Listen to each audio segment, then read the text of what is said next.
focus on what matters.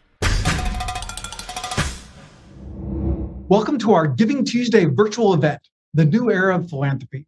I'm Mike Allen, co-founder of Axios, coming to you from Axios HQ in Arlington, Virginia. We welcome our audiences on Facebook, YouTube, Twitter, LinkedIn, and on Axios.com. We'd love for you to join the conversation on Twitter at Axios, #Axios events. Our first guest is Asha Curran, CEO of GivingTuesday, co-founder of the Global Generosity Movement. Asha Curran, on your Super Bowl, welcome to Axios. Thank you so much for having me, Mike. Best day of the year. So Asha, this is the 10th Giving Tuesday. And when this tradition started, when this movement started, it was very intentionally one day, but no longer true. Correct. So the original idea, really simple, a day to give following Black Friday and Cyber Monday, 2 days of consumption here in the US. It was really framed as a day to give back to causes that you care about. So pretty focused on the nonprofit sector. And over the course of the years, it has expanded and expanded in so many ways, but the year-round activity is really one of those ways. And all of the hundreds and hundreds of leaders in our various leader networks really work on Giving Tuesday as a way to bring people together, to strengthen civil society, to increase generosity behaviors on an everyday basis, really every single day of the year. And when we were getting mic'd up, you were telling me that you have 80 country movements around the world, 300 movements here in the US with many hyper-local movements under them. So Asha, what will be happening around the world today? Today and already beginning over the past few days, we will see countries collaborating with each other to bring young people into generosity, to bring generosity into schools, to follow youth-led initiatives around the world. We'll see buildings lit up and Niagara Falls lit up in honor of Giving Tuesday. We'll see doctors giving free medical exams in Nepal and Venezuela. We'll just see acts of grassroots generosity all over the world, likely as in every year, in every single country and territory in the world. So even though we have 80 official country movements, fun fact, over the past couple of years, we've had a more informal activity, whether that means an NGO is activating or social media activity in every country and territory on Earth, including Antarctica, and even from the International Space Station. Giving everywhere. Asha, this is everywhere. A day of connection and community, but our times couldn't be more divisive. What does that mean for Giving Tuesday? It's so interesting, Mike. I was reflecting recently on the fact that when Giving Tuesday started, it was actually in the pretty nascent days of Twitter. So when we first began it, there were plenty of folks who didn't even know what a hashtag was. Can you even imagine that? How much things have changed in just a decade? And what was happening on social media then was really sort of more funny or banal than anything else, right? It was a lot of kind of sharing of cat videos and meals that we ordered and new sneakers and things like that. And wow, have times changed.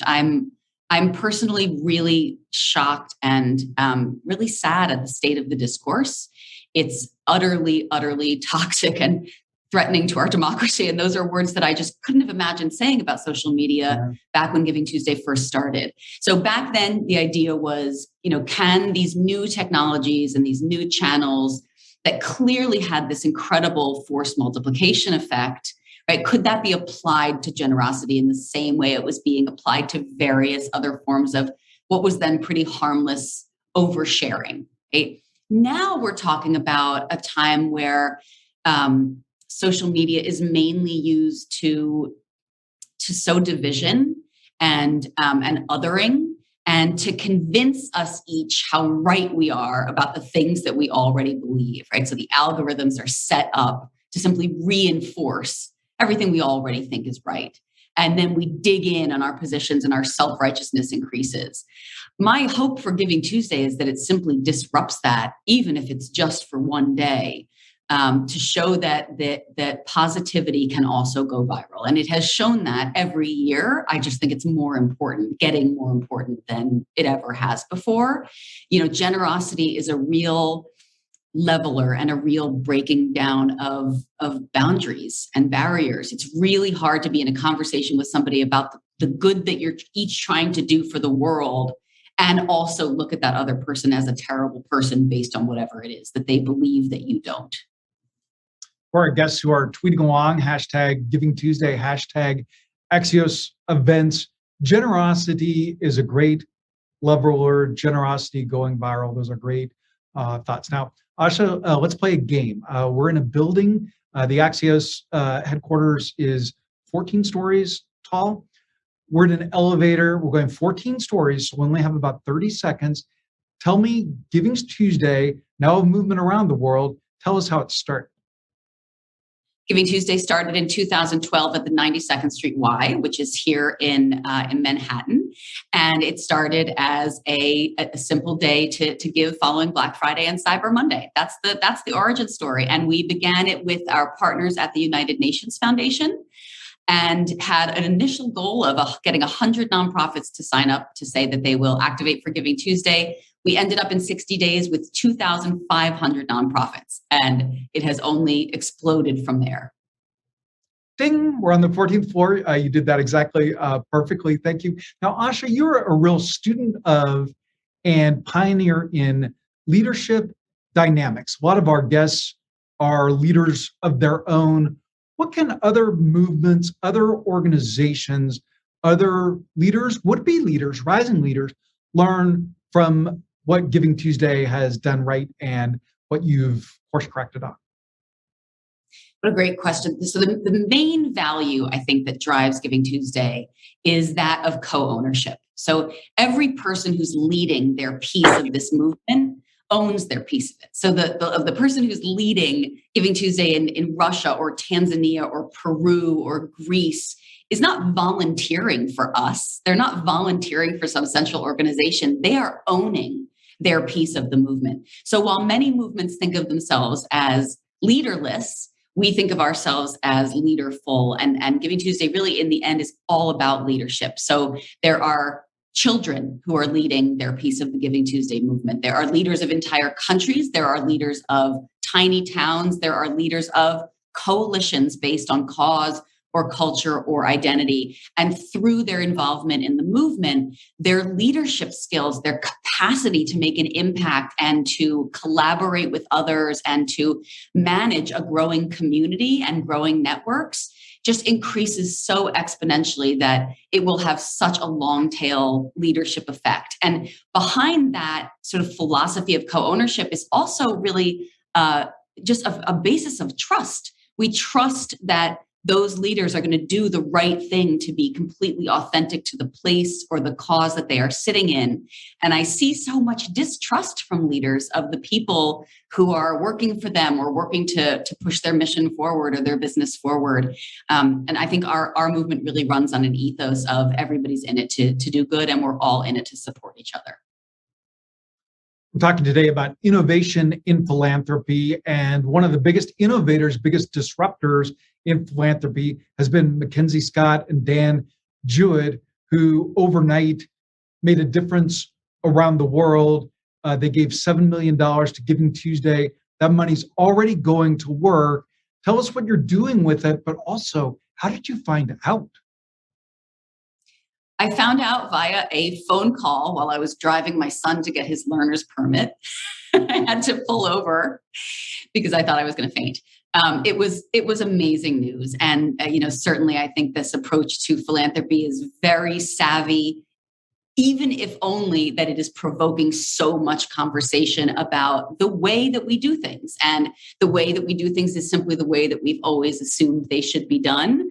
This is poking a lot of questions in that and poking a lot of holes in that. So it was amazing. It was an incredible, unexpected gift. Luckily, we were already dreaming very big dreams and had very big ambitions in terms of really increasing our global impact and supporting our global leaders at a higher level. So what this gift allowed us to do was to move up a lot of those timeframes. So we are looking to open offices in India and Africa in the first of the year.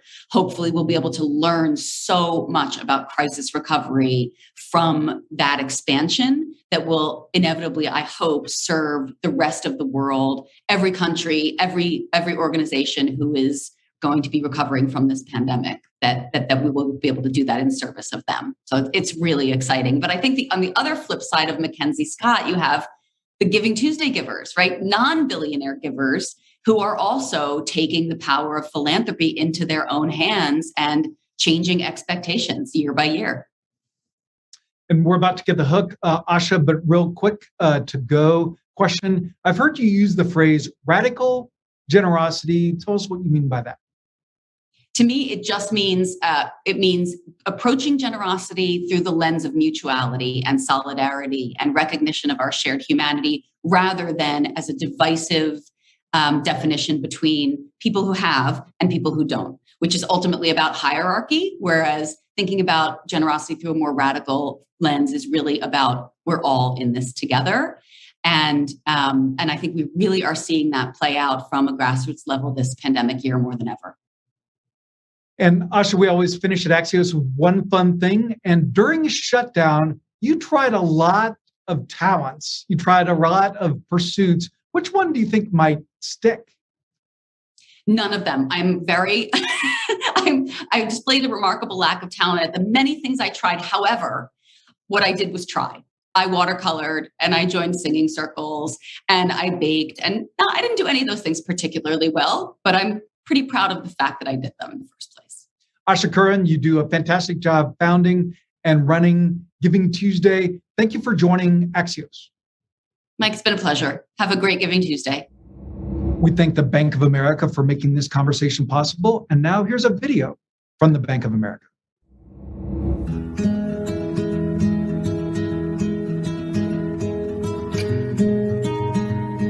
The Indian Pueblo Cultural Center was created in 1976, and it was a way to be able to perpetuate and tell the Pueblo's story in a way that was respectful of the Pueblos of New Mexico. The native population were the most severely impacted and represented 47% of the coronavirus cases in the state. There's multi-generational families that live in one home. And when one person gets sick, the family comes together to care for them. Their empathy for their sick were actually increasing the spread. They did not realize that they might begin to lose the most vulnerable of their population, which are their elders. Losing the elders is a loss of language, it's a loss of history, it's a loss of culture. They've also been impacted economically. Many of the artisans, there's no market for that now. The hospitality industry has been shut down. It's really been a difficult time and a difficult challenge on our native population from all different angles. The Pueblo Relief Fund was created by the Indian Pueblo Cultural Center in partnership with the All Pueblo Council of Governors. We're serving 70,000 people, whether that's food, water, PPE, personal hygiene products. We have received donations from literally all over the world. Without grants like the one we received from Bank of America, we would not be able to have a sustainable supply chain to these Pueblos. We wouldn't be able to have the scale that we need to be able to meet their needs. And the beautiful thing is that the Pueblos realized that though they were currently isolated, they were not alone.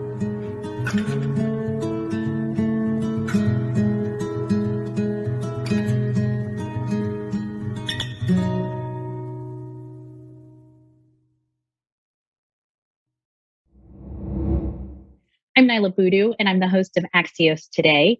Our final guest is the co-founder and CEO of Cava, Brett Schulman, joining us from Washington, D.C.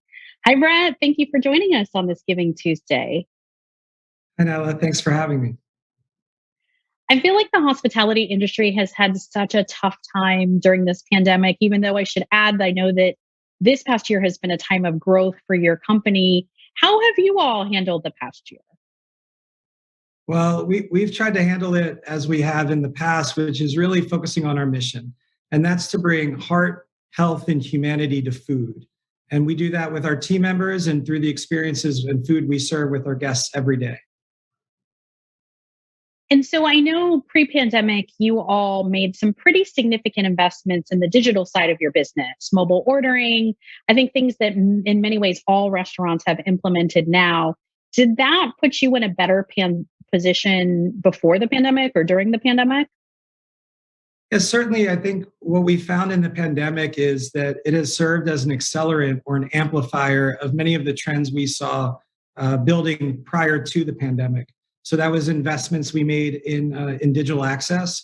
It was opening restaurants in suburban communities and the Sun Belt part of the country where we were already seeing population migration trends, people moving for quality of life reasons or cost of living.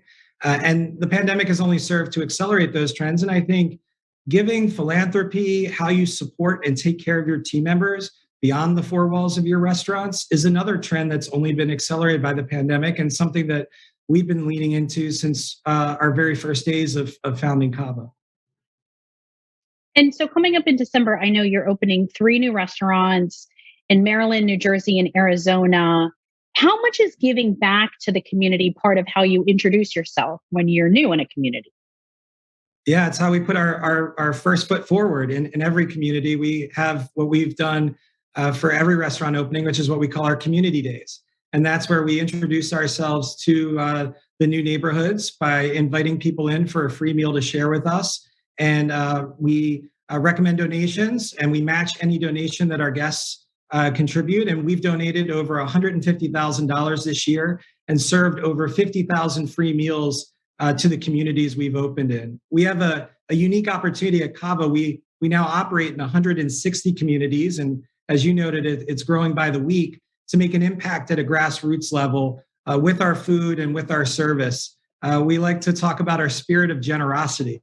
And really in a world with a lot of uncertainty, the ability to come in and engage with our team and for our team to deliver some positivity and kindness can make a really big impact. We like to say it doesn't cost anything to be kind. But it does cost things to be, if you're thinking about donating food or your employees' time, that is part of your bottom line. How do you weigh that cost, especially when you think about how tight the margins are in your industry and how tough economic conditions are right now?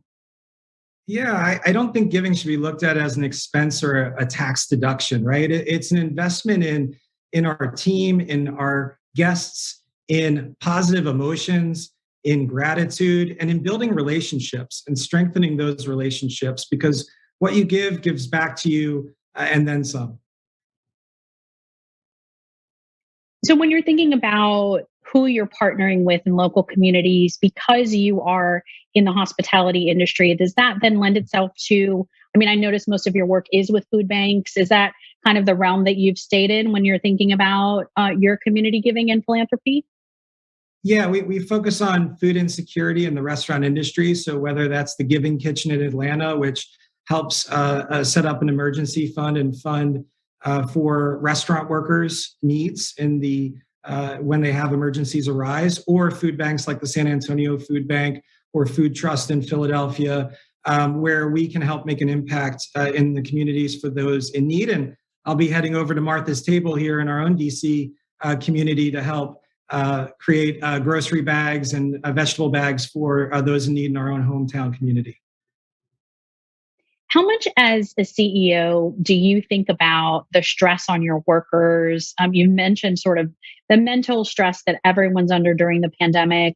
We know that people in the service industry, I feel like things are just so hard being in a front-facing industry. There's been so many reports of how much abuse sometimes these workers have gotten. How much are you thinking about that during this time of year also?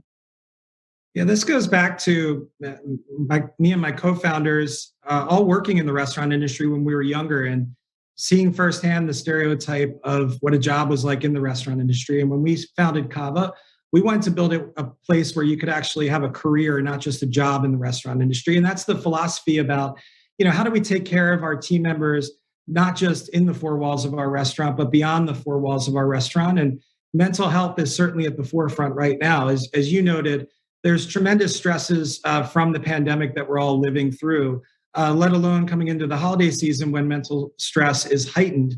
And thinking about how do we support our team members, and also how do we equip them and empower them to take care of our guests, many who are walking into our restaurants with a lot of stress and a lot of challenges in their own personal lives. So something we did recently was we launched a mental health training for our managers, for our leaders to be able to train their teams. And then at the restaurant level, we did what we call ACT, which is acknowledge, communicate, and take action, right, with our restaurant team. So teaching them how to deal with thoughtfully with differences and situations where there may be issues, whether with a guest or with each other, to really help empower them and equip them with the tools to help continue to have a positive mental outlook. How hard has it been to cultivate that, especially in the past couple of months? It's a constant challenge.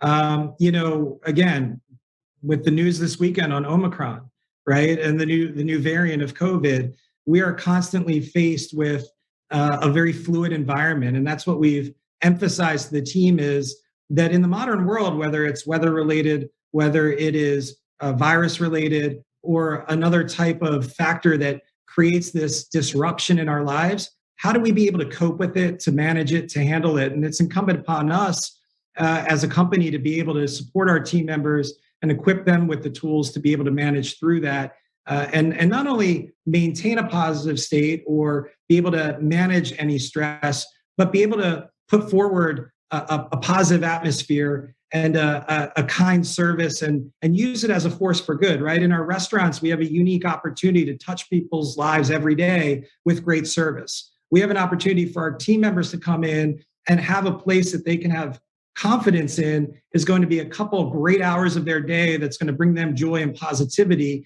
and do the same for the guests we're serving. Do you feel like as a leader, as all of these things we're talking about, have your priorities shifted, especially when we think about philanthropy or charitable giving or all of these things because of the pandemic? I think the pandemic has only served to reinforce the mission I spoke about earlier, right? And double down on how do we make a greater impact and use our growing platform as a force for good. Because again, as a restaurant industry or a restaurant business, we have a unique opportunity. We're in 160 communities today and growing by the week to do it at a grassroots level, right? We're a consumer-facing business. We interact with our guests face-to-face or through our digital channels, and then when they come in to pick it up. So how do we use those moments to affect good and positive impact in those moments? And I wonder how you think about giving to your own employees outside of PTO salary. We've been talking about the time off that they have for charitable giving. How do you think about that as a form of philanthropy, especially after the year service workers have had, like in terms of giving to your own workers? Yeah, that's something we enacted 6 years ago, which was paid community leave. So whether you're a salaried worker or an hourly worker, you get time off to go work on a philanthropic or social action effort that you're really passionate about in your communities. Similar to when, 4 years ago, we gave our team members time off to vote. Again, a civic duty to make a positive impact in their communities. And we also have internally what we call the Goodness Fund, which is a fund set up that the team contributes to, which again, similar to the Giving Kitchen, which we support in Atlanta, is a emergency fund that any of our team members can opt into if an emergency arises to get a grant from. So able to have that fund set up to give back to our team members in a time of need. Well, thank you so much for taking the time to talk to us a little bit about this on Giving Tuesday. Brett Schulman is the co-founder and CEO of Cava, joining us from Washington, D.C. Thank you. Thanks for having me. Philanthropy is important, but not nearly enough to address the world's issues. If you do a commercial bank, a development bank, a nonprofit, even a private equity fund, and you blend all of our work together, we can stand up things just we couldn't have done before. And we have examples now of that. It's a wind farm in the North Sea. It's 30,000 solar paneling of homes in Spain. And in the case of water.org, Gary White opened a checking account. We get involved in a local level. We contributed some money to his cause. And as time went on and his goals and his vision grew, we grew in terms of our giving. They came forward with an idea of creating a fund. It's simply this, a pretty safe investment. You would get about a 3% return, which is better than what you'd get from a government bond. So this is a way to sustain and to grow it over time. $50 million is a lot better than, $500,000 at a time.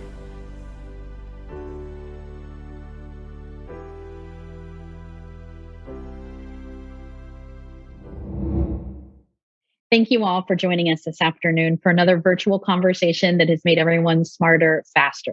For more information, or if you want to listen to my podcast, Axios Today, you can find that on the Axios app or wherever you get your podcasts. We're out every weekday morning. Thank you all for joining, and we'll see you on Axios.com.